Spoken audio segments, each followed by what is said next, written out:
Hello, dans cette vidéo, je vais vous montrer la méthode exacte qu'on a utilisée pour générer plus de 983 leads en l'espace de 30 jours. Et vous allez voir que c'est beaucoup plus simple qu'il n'y paraît. Je vais vous montrer les étapes par lesquelles on est passé et je vais surtout vous montrer comment vous aussi, vous pouvez utiliser le même système pour générer plus de leads avec le même budget publicitaire. Et surtout, restez bien jusqu'à la fin de cette vidéo car je vous ai préparé une petite surprise, on en parle juste après. Donc, comment on a réussi à faire 983 leads en l'espace de 30 jours avec 5,84 € du CPL, donc du coût par lead, et 5000,7 de spend. En gros, on a dépensé moins de 6000 euros, on a généré pratiquement 1000 leads avec 6 euros, on va arrondir à 6 euros du coup par lead. Sachant que ce n'est pas seulement des leads voilà, qui sont générés avec un métaforme quelconque, etc. Là, on parle de leads ultra qualifiés dans des produits financiers, donc avec un panier moyen qui est énorme, et surtout une LTV qui x10 la short-term value du lead. Donc, au début, on a testé plusieurs campagnes. Je vais vous en parler, mais en gros, on va toujours se référer à ce schéma qui résume bien la chose. L'idée, c'est pas seulement de tester plusieurs angles marketing, l'idée, c'est pas de tester plusieurs créatives uniquement, ou plusieurs audiences, etc. Là, l'idée, c'est vraiment de se dire, chaque verticale répond à une problématique. Une problématique, ça peut être, j'ai du mal à économiser tous les mois plus de 300 euros. Ok. Donc ça, c'est une problématique. Ou alors, ça peut être aussi, j'ai du mal à trouver des prestataires sérieux pour faire tel type de service. Donc, dans tous les cas, une verticale, c'est un problème. Dans un problème, il y a plusieurs angles marketing. Par exemple, on va dire que le problème, j'arrive pas à trouver des prestataires sérieux, c'est le funnel 1. Dans le funnel 1, comme dans le funnel 2, comme dans le funnel 3, vous aurez plusieurs créatives. Et dans ces plusieurs créatives, elles vont à chaque fois, chacune d'entre elles, tester un angle marketing différent. Un angle marketing, typiquement, ça peut très bien être économiser 12% lors de votre départ à la retraite. Un autre angle marketing, ça peut être ne vous occupez pas, ou, alors, disons pour un angle un peu plus marketeux, passez en moyenne 10 minutes par an sur votre administratif lors de votre départ à la retraite.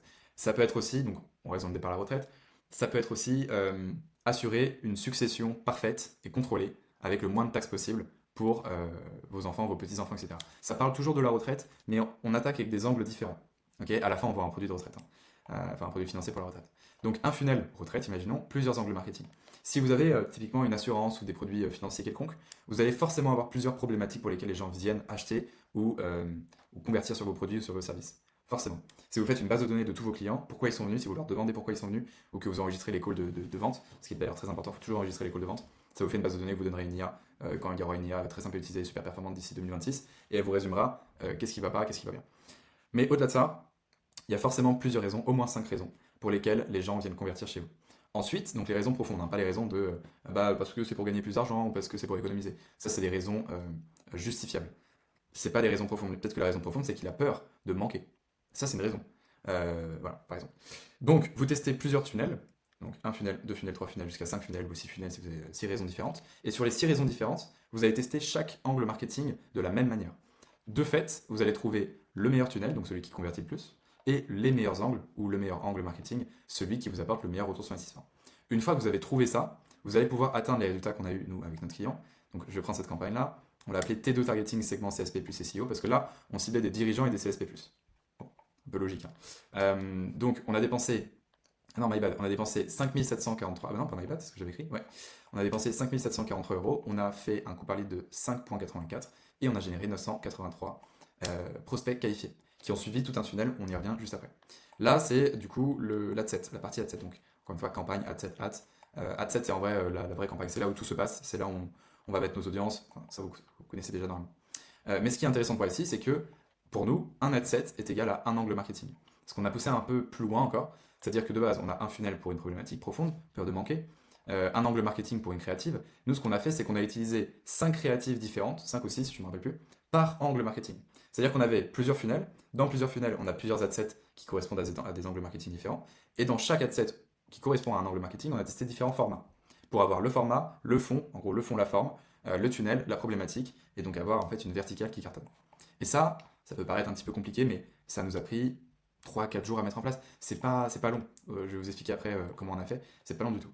Mais c'est ultra puissant. Donc voilà, on a sélectionné clairement l'angle marketing. Donc nous, on avait vraiment deux angles marketing qui cartonnaient à fond. Il y a celui à 3,89 du lead et 3,95. Pourquoi je suis à 5 sur ma campagne? Parce qu'en fait, les autres tests ont pris de l'argent. Mais une fois que j'ai sélectionné les angles marketing qui marchaient le mieux, et on va voir après les ads dedans qui marchaient le mieux aussi, ben en fait, je coupe ce qui marche moins bien et donc je fais descendre mon coût par lead à 3 euros, 3,50 €, 2 euros, etc. Donc plus ça va, plus je vais descendre mon coût par lead. Après, il y aura un plafond de verre, mais avant de l'atteindre, on a quand même pas mal de temps. Et ensuite, on a testé, donc voilà, c'était 5 publicités différentes. Donc 5 formats différents. Et là, typiquement, ce qu'on remarque, c'est que ce format-là, il a tout arraché. Il a 3,86. Du coup, par lead, il a pris 355 leads sur 356. Donc autant dire que Meta a sélectionné son poulain. Ensuite, on a toujours un CRM backup. Alors là, je vous ai pris une capture d'écran. Je vous ai tout simplement dupliqué un CRM client qu'on avait pour pouvoir mettre les infos en privé, évidemment. Tac. Mais en gros, ça ressemble à ça. Et donc ça, c'est uniquement le mois de mai, et qui est le mois que je vous ai pris en exemple sur nos campagnes publicitaires, c'est-à-dire du 1er mai 2025 au 31.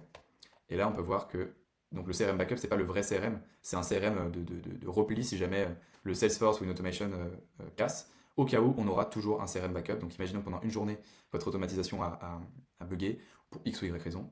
Peut-être une question de serveur ou une question juste de technique. Vous aurez toujours un backup. Donc c'est super important d'avoir un Google Sheet typiquement que vous mettez en backup depuis directement, soit Meta, soit Perspective, soit l'outil que vous utilisez. Ou alors, moi ce que j'aime bien faire, c'est que j'ai des automatisations Make pour le backup et des automatisations Zapier pour les CRM principaux. Et c'est ce qu'on va voir juste après, ici d'ailleurs. Donc ça c'est une petite automatisation ultra simple. On met, là c'était du lead meta qu'on a sur cet exemple, et après on le remplit directement avec Google Sheet. Mais ça, à mon avis, vous connaissez déjà. Une fois que vous avez trouvé, en tout cas vous pensez avoir trouvé, vous avez des datas, que ça fait 10 jours que vous faites tourner, etc. Ce que vous allez pouvoir faire, c'est un tableau croisé dynamique. Le tableau croisé dynamique, il a 3 avantages. Le premier avantage déjà, c'est d'avoir une visualisation de tout ce qui a fonctionné en un seul coup d'œil, c'est-à-dire qu'on n'a pas besoin de naviguer à travers les business managers, on n'a pas besoin de naviguer à travers les adsets, les ads, on a tout sur un tableau Google Sheet. La deuxième raison pour laquelle c'est super important de le faire, c'est que tout simplement, vous allez pouvoir sortir les clients, ceux qui ont closé, et les matcher avec les leads que vous avez sur une grande base de données dans un tableau croisé dynamique. Et enfin, la troisième chose pour laquelle c'est important, c'est que tous les mois, imaginons que vous mettez à jour votre tableau croisé dynamique, vous allez pouvoir voir l'évolution des actions que vous faites sur les résultats, retour sur investissement. Même si on n'est pas en e-commerce, même si voilà, même si on fait du lead et que, imaginons que le temps de closing soit de 6 mois, et ben c'est pas grave parce que jour 1, on met à jour le tableau croisé dynamique, enfin on le crée. 6 mois plus tard, on aura le retour sur investissement concret, donc le ROS, retour sur investissement en ads, qu'on a eu avec les actions du mois 1. Vous allez me dire, oui, mais c'est un peu long pour calculer. Je suis d'accord, mais tant que la personne n'a pas closé, en fait, on ne peut pas calculer. Par contre, si vous l'avez, c'est ultra puissant sur une année. Parce qu'imaginons que ça met 6 mois à closer. Bon, 6 mois, c'est assez long.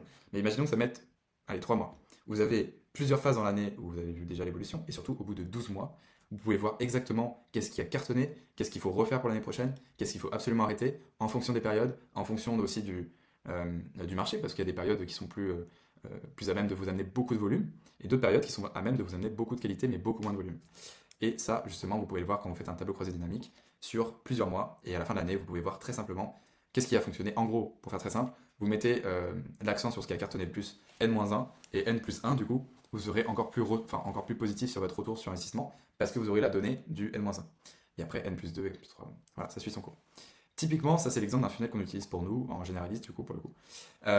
La personne, quand elle arrive, quand je vous dis qu'elle est qualifiée, c'est qu'elle arrive ici déjà, on lui parle à elle. C'est-à-dire que là, au lieu du jaune, on mettrait typiquement êtes-vous un cadre supérieur de plus de 45 ans qui travaillait en Suisse. Voilà. Bah, si c'est le cas, la personne se sent ultra concernée. Si c'est pas le cas, on a déjà nettoyé une grande partie des leads. Ensuite, on met la promesse. Qu'est-ce qu'on promet? Donc là, c'est le fameux pain point par funnel. Et ensuite, on explique comment on va réussir à accomplir ce qu'on lui promet. Après, il y a une opt-in, etc. Mais ce que je veux vous dire ici, c'est qu'il y a pas mal d'étapes. Alors là, si je prends mon petit crayon, il y a 1, 2, 3, jusqu'à en fait 13 étapes. Parce que celle-ci, elle est comptée comme A, mais en fait, c'est la 13e étape. 13 étapes avant que le lead soit considéré comme étant un lead qualifié. Et nous, ce qu'on fait, c'est que quand on les rajoute dans les CRM, que ce soit les CRM backup ou les vrais CRM, Salesforce, HubSpot, peu importe, c'est uniquement les leads qui sont ultra qualifiés, qui ont fait les 13 étapes. Et les 13 étapes sont plus ou moins longues, mais il y en a certaines qui demandent quand même de l'implication. Ce que je vous propose, c'est que lors d'un call, avec moi ou mon associé, moi et mon associé même, on puisse vous montrer exactement les funnels qu'on a utilisés pour nos clients. Ceux qui nous ont typiquement permis d'obtenir 950 leads avec moins de 6 000 euros d'investissement ads, donc un coût par lead de 5,80 en moyenne. On va vous montrer littéralement ceux qu'on a utilisés, on va vous partager notre écran. Mais c'est pas tout. La fameuse surprise que je vous ai promis en début de vidéo, elle arrive maintenant. Donc lors du call, on va vous donner un reverse engineering de vos concurrents, direct et indirect. Alors vous allez me dire, oui, mais ça dépend des marchés, ça dépend de... Justement, on va le construire, et si c'est un marché qu'on n'a pas encore, on va le construire spécialement pour que vous l'ayez, et nous, ça nous fera un case study en plus. Deuxièmement, on va auditer votre situation, votre contexte, votre activité. Chaque situation, contexte, activité est différente. Même si c'est dans le même secteur, même si c'est dans la même ville, même si c'est le bureau d'à côté qui vend la même chose aux mêmes personnes, c'est un contexte différent. Ensuite, on va vous dire à quel point c'est cohérent pour vous ou non de faire un tunnel de conversion comme nous on fait, un conversion funnel en anglais.